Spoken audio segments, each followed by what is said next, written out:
छोटी सी ननद। नेहा अपने कॉलेज के लिए तैयार होकर ब्रेकफास्ट के लिए टेबल पर बैठती है।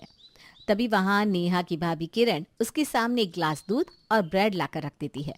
ये देखकर नेहा चिढ़ते हुए कहती है, भाभी ये क्या है? आप जानती हो ना मैं दूध नहीं पीती, फिर भी आप दूध लेकर आ गई। मैंने कितनी बार बोला है कि मैं दूध नहीं पीती, तो ये जानते हुए भी आप दूध लेकर क्यों आती हो? वो इसलिए मेरी प्यारी ननद जी, क्योंकि मैं नहीं चाहती कि तुम्हें कोई कमजोरी हो। तुम हम सबकी बहुत लाडली हो। भाभी मैं जानती हूँ मैं सबकी लाडली हूँ, लेकिन एक दिन दूध ना पीने की वजह से मैं कमजोर कैसे हो जाऊंगी?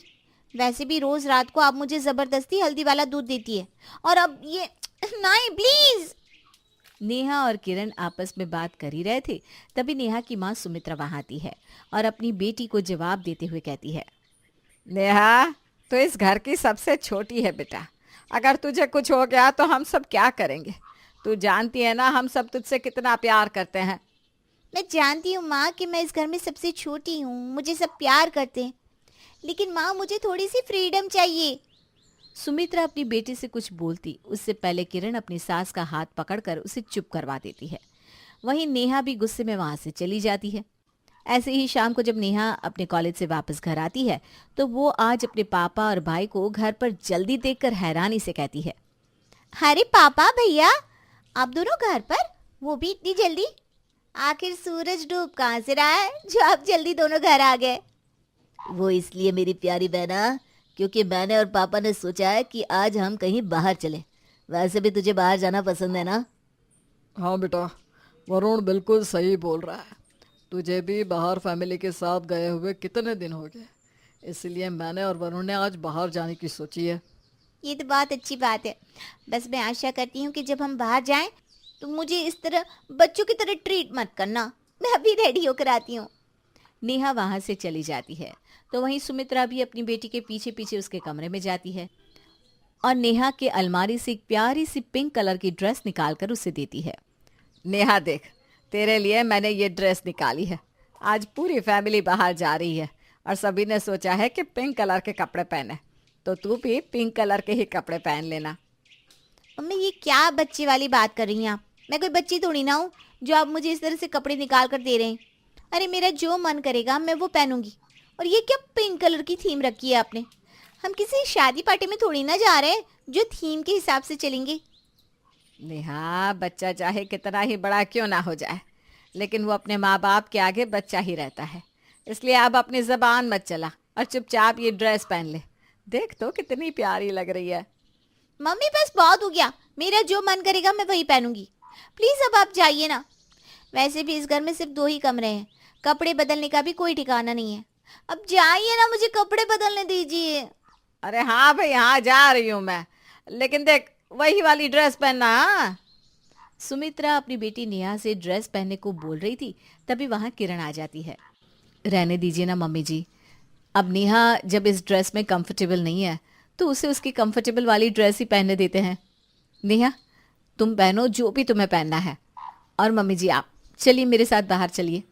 किरण अपनी सास को अपने साथ बाहर ले जाती है। वहीं नेहा भी अपनी मनपसंद की ड्रेस पहनकर अपनी फैमिली के साथ बाहर चली जाती है। बाहर जाने के बाद भी नेहा के घर वाले उसे बच्चे की तरह ही ट्रीट करते रहते हैं। ये देखकर नेहा को बेहद गुस्सा आता है और वो बीच में ही खाना छोड़कर अपने घर आ जाती है। समय यूं ही बीतता है और बीतते समय के साथ नेहा के घर वालों का प्यार नेहा के प्रति बढ़ता ही जाता है। पर यह देखकर नेहा काफी हद तक चिड़चिड़ी हो चुकी थी। ऐसे ही एक दिन नेहा के कुछ दोस्त उसके घर आते हैं और नेहा अपने दोस्तों के लिए पानी लेने जाती है। तभी किरण अपने हाथ में पानी के कुछ ग्लासेस लेकर नेहा और उसके दोस्तों के पास आती है। ये लो, मैं तुम सबके लिए पानी लेकर आ गई हूँ। नेहा, अब तुम्हें कहीं जाने की जरूरत नहीं है, और हाँ, तुम्हें कुछ भी चाहिए ना तो मुझे बता देना, मैं तुम्हारे लिए ले आऊंगी, ठीक है? पर भाभी मैं अपने दोस्तों के लिए पानी ला रही थी ना, फिर आप क्यों लेकर आ गई?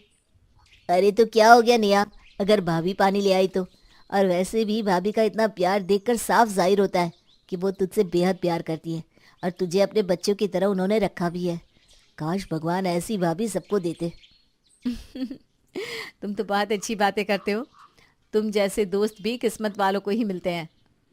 नेहा की दोस्त की बात का जवाब किरण मुस्कुरा कर देती है और वहां से चली जाती है। इसी तरह से जब भी नेहा या नेहा के दोस्त को किसी चीज की जरूरत होती तो उनको या तो सुमित्रा सामान दे देती या फिर किरण।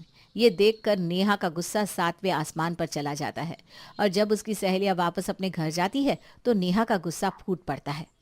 आप लोगों ने भी ना हद कर रखी है। अरे मानती हूँ मैं इस घर में सबसे छोटी हूँ, लेकिन इसका मतलब ये तो नहीं कि मैं बच्ची हूँ। इतनी बड़ी और इतनी समझदार हो चुकी हूँ मैं, सही गलत का फैसला ले सकती हूँ। और आप लोगों ने तो मेरे दोस्तों के सामने मेरी कोई इज्जत ही नहीं रखी। अरे ये कैसी बात कर रही है नेहा? तू जानती है ना हम तेरे लिए कितना कुछ करते हैं। अरे तू तो हम सबकी जान है। हम नहीं चाहते बेटा कि तू किसी गलत रास्ते जाए या तू घर का कोई भी काम करे। मैं मानती हूँ माँ, मेरे लिए सब बहुत पॉजिटिव है, लेकिन कुछ भी हद से ज्यादा ना अच्छा नहीं लगता। आप लोग मुझे मेरे खुद के फैसले नहीं लेने देते, हर चीज़ पर आप अपनी राय ज़रूर देते हैं। इवन मुझे वो चीज़ नहीं करने देते जो मेरा मन करता है। मैं घर में ठीक से सो नहीं पाती क्योंकि घर में सिर्फ 2 कमरे हैं, एक में भैया भाभी सोते हैं और दूसरे में माँ पापा। घर में कोई आता है तो मैं उन्हें अपने कमरे में बिठा नहीं सकती क्योंकि मेरे पास तो कमरा ही नहीं है, तो मैं उन्हें बिठाऊंगी कहाँ से। अरे बेटा तू अभी बहुत छोटी है, इसलिए तुझे कुछ समझ में नहीं आएगा। जिस दिन तू मैच्योर और बड़ी हो जाएगी ना तब तुझे सब कुछ समझ में आ जाएगा। और ये घर में कितने कमरे हैं कितने नहीं हैं, इन सब की चिंता करने की तुझे कोई ज़रूरत नहीं है। तू इस समय पढ़ाई पर ही ध्यान दे। अगर तुझे ज़्यादा फालतू की चीज़ों में ध्यान देना है तो तू मुझे बता सकती है कि मैं तेरी शादी कहीं भी करवा दूंगी। हाँ। शादी का नाम सुनकर नेहा चुप हो जाती है और अपनी आंखों में आंसू लिए वहां से चली जाती है। पर यह सब किरण देख नहीं पाती और अपनी सास को समझाते हुए कहती है, माँ जी आपको पता है ना, नेहा अभी आगे पढ़ रही है और इस एज में अक्सर लोगों से नादान या गलतियाँ हो जाती हैं। इसीलिए तो मैं आपसे कहती हूँ कि आप नेहा को आज़ादी दीजिए। हमें उसकी पर्सनल लाइफ में इतना नहीं घुसना चाहिए, क्योंकि अगर हम उसे और उसकी पर्सनल लाइफ को थोड़ा स्पेस नहीं देंगे तो शायद वो और ज़्यादा चिड़चिड़ी हो जाएगी और इस चिड़चिड़ेपन में कहीं ऐसा ना हो कि वो हमसे दूर चली जाए।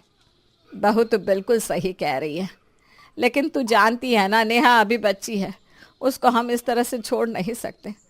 तो बाहर का ज़माना तो जानती है बहू, आजकल ज़माना कितना ख़राब हो गया है। हाँ माँ जी मैं सब जानती हूँ, लेकिन यही उम्र है नेहा को समझने और समझाने की। नेहा बाहर जाती है, उसे बाहर के लोगों की नॉलेज तब होगी ना जब हम उसे उसका पर्सनल स्पेस देंगे। माँ जी हम लोग नेहा को बच्चे की तरह ट्रीट करते हैं। हाँ मैं मानती हूँ वो घर में सबसे छोटी है और वो सबकी लाडली भी है, लेकिन इसका मतलब ये तो नहीं ना कि हर समय हम उसके आगे पीछे लगे रहे। जब तक हम नेहा को अकेले नहीं छोड़ेंगे तब तक वो ना तो कुछ सीख पाएगी और ना ही किसी चीज़ का एक्सपीरियंस ले पाएगी। इसलिए मेरी मानिए तो नेहा को अब आज़ाद छोड़ देना चाहिए। हाँ बहू शायद तो सही कह रही है। वैसे भी आजकल नेहा ना बहुत नाराज़ होने लगी है। क्या पता अगर हम उसकी मन की करने दे तो वो घर वालों से सही से बात करने लगे। एक और बात कहनी थी माँ जी, नेहा का कहना भी वैसे जायज़ है, आखिर वो इस घर की बेटी है। सब जब कमरे में है तो फिर वो कमरे से बाहर क्यों? हम उसके लिए भी एक कमरा बनवा देते हैं ना, अब वो भी तो बच्ची नहीं रही। हाँ बहू मैं आज ही इस बारे में घर में सबसे बात करूँगी।